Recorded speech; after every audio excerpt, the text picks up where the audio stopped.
अध्याय 6 ध्यान योग। श्री भगवान ने कहा, जो पुरुष अपने कर्म फल के प्रति अनासक्त है और जो अपने कर्तव्य का पालन करता है, वही सन्यासी और असली योगी है। वह नहीं जो न तो अग्नि जलाता है और न कर्म करता है। हे पांडुपुत्र, जिसे सन्यास कहते हैं, उसे ही तुम योग अर्थात पर ब्रह्म से युक्त होना जानो, क्योंकि इंद्रिय तृप्ति के लिए इच्छा को त्यागे बिना कोई कभी योगी नहीं हो सकता। अष्टांग योग के नवसाधक के लिए कर्म साधन कहलाता है और योग सिद्ध पुरुष के लिए समस्त भौतिक कार्यकलापों का परित्याग ही साधन कहा जाता है। जब कोई पुरुष समस्त भौतिक इच्छाओं का त्याग करके न तो इंद्रिय तृप्ति के लिए कार्य करता है और न सकाम कर्मों में प्रवृत्त होता है, तो वह योगारूढ़ कहलाता है। मनुष्य को चाहिए कि अपने मन की सहायता से अपना उद्धार करे और अपने को नीचे न गिरने दे। यह मनबद्ध जीव का मित्र भी है और शत्रु भी। जिसने मन को जीत लिया है, उसके लिए मन सर्वश्रेष्ठ मित्र है, किंतु जो ऐसा नहीं कर पाया, उसके लिए मन सबसे बड़ा शत्रु बना रहेगा। जिसने मन को जीत लिया है, उसने पहले ही परमात्मा को प्राप्त कर लिया है, क्योंकि उसने शांति प्राप्त कर ली है। ऐसे पुरुष के लिए सुख दुख, सर्दी गर्मी एवं मान अपमान एक से हैं।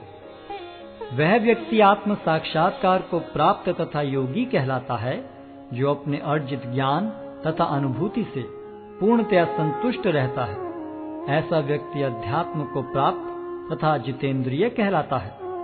वह सभी वस्तुओं को, चाहे वे कंकड़ हों, पत्थर हों या कि सोना, एक समान देखता है। जब मनुष्य निष्कपट हितैषियों, प्रिय मित्रों, तटस्थों, मध्यस्थों, ईश्वालुओं, शत्रुओं तथा मित्रों, पुण्यात्माओं एवं पापियों को समान भाव से देखता है, तो वह और भी उन्नत माना जाता है। योगी को चाहिए कि वह सदैव अपने शरीर, मन तथा आत्मा को परमेश्वर में लगाए, एकांत स्थान में रहे और बड़ी सावधानी के साथ अपने मन को वश में करे।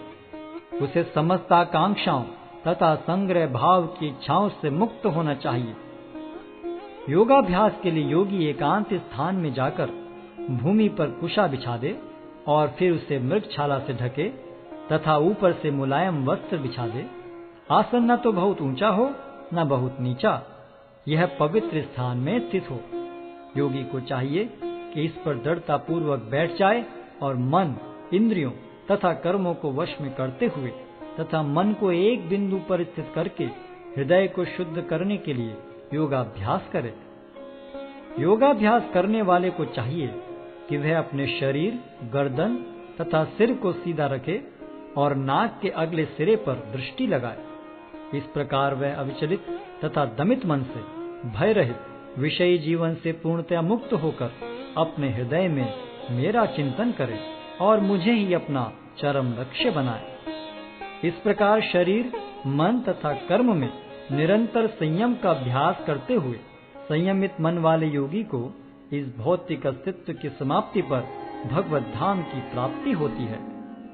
हे अर्जुन, जो अधिक खाता है या बहुत कम खाता है, जो अधिक सोता है अथवा जो पर्याप्त नहीं सोता, उसके योगी बनने की कोई संभावना नहीं है।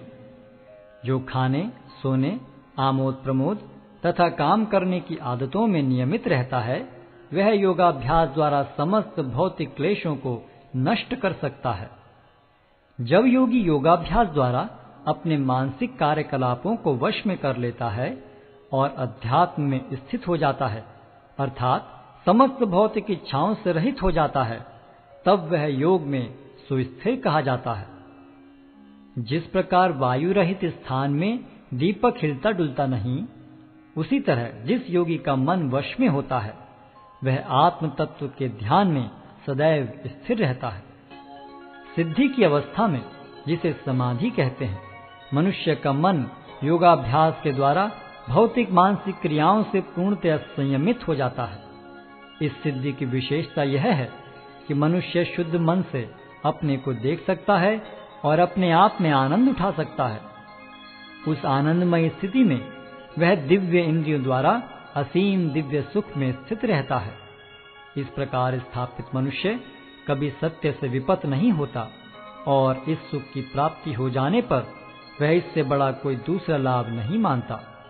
ऐसी स्थिति को पाकर मनुष्य बड़ी से बड़ी कठिनाई में भी विचलित नहीं होता। यह निस्संदेह भौतिक संसर्ग से उत्पन्न होने वाले समस्त दुखों से वास्तविक मुक्ति है। मनुष्य को चाहिए कि संकल्प तथा श्रद्धा के साथ योगाभ्यास में लगे और पथ से विचलित न हो। उसे चाहिए कि मनोधर्म से उत्पन्न समस्त इच्छाओं को निरपवाद रूप से त्याग दे और इस प्रकार मन के द्वारा सभी ओर से इंद्रियों को वश में करे। धीरे धीरे क्रमशः पूर्ण विश्वास पूर्वक बुद्धि के द्वारा समाधि में स्थित होना चाहिए और इस प्रकार मन को आत्मा में ही स्थित करना चाहिए और अन्य कुछ भी नहीं सोचना चाहिए। मन अपनी चंचलता तथा अस्थिरता के कारण जहां कहीं भी विचरण करता हो, मनुष्य को चाहिए कि उसे वहां से खींचे और अपने वश में लाए। जिस योगी का मन मुझ में स्थिर रहता है वह निश्चय ही दिव्य सुख की सर्वोच्च सिद्धि प्राप्त करता है। वह रजोगुण से परे हो जाता है। वह परमात्मा के साथ अपनी गुणात्मक एकता को समझता है और इस प्रकार अपने समस्त विगत कर्मों के फल से निवृत्त हो जाता है।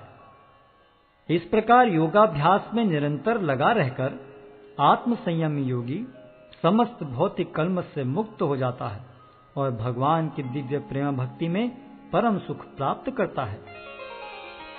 वास्तविक योगी समस्त जीवों में मुझको और मुझ में समस्त जीवों को देखता है। निस्संदेह स्वरूप सिद्ध व्यक्ति मुझ परमेश्वर को सर्वत्र देखता है।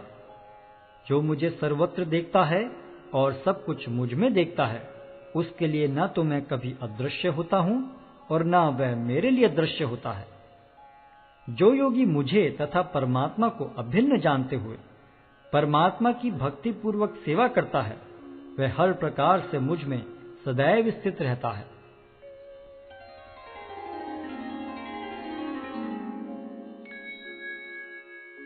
हे अर्जुन, वह पूर्ण योगी है जो अपनी तुलना से समस्त प्राणियों की उनके सुखों तथा दुखों में वास्तविक समानता का दर्शन करता है। अर्जुन ने कहा, हे मधुसूदन, आपने जिस योग पद्धति का संक्षेप में वर्णन किया है वह मेरे लिए अव्यवहारिक तथा असहनीय है, क्योंकि मन चंचल तथा अस्थिर है। हे कृष्ण, क्योंकि मन चंचल, उच्छृंखल, हठीला तथा अत्यंत बलवान है, अतः मुझे इसे वश में करना वायु को वश में करने से भी अधिक कठिन लगता है। भगवान श्री कृष्ण ने कहा, हे महाबाहु कुंती पुत्र, निस्संदेह चंचल मन को वश में करना अत्यंत कठिन है, किंतु उपयुक्त अभ्यास द्वारा तथा विरक्ति द्वारा ऐसा संभव है।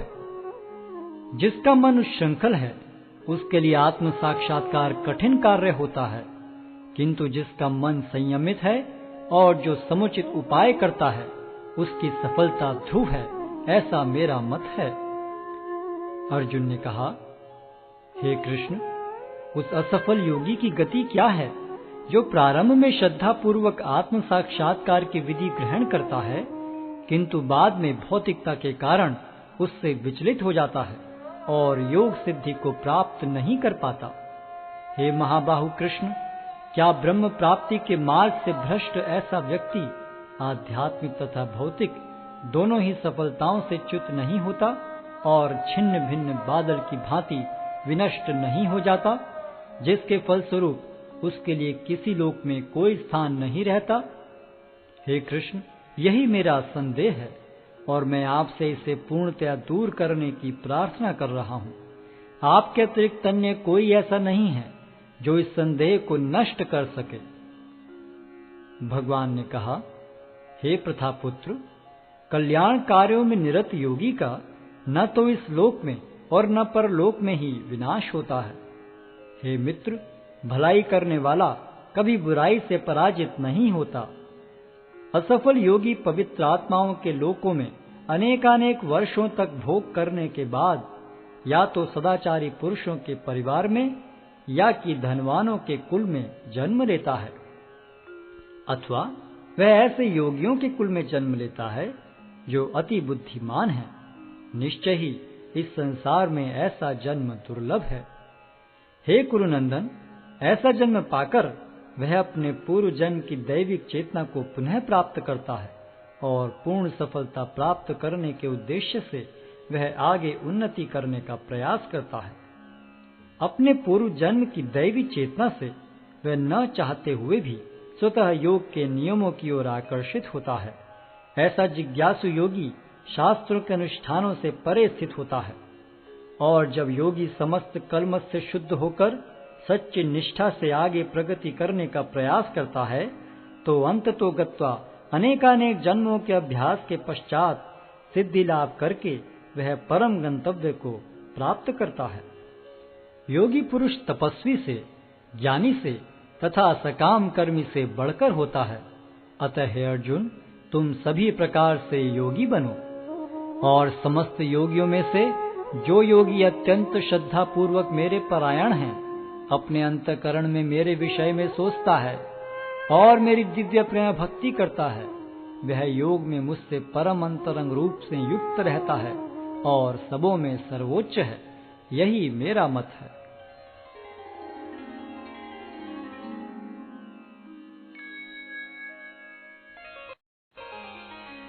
अध्याय 7 भगवत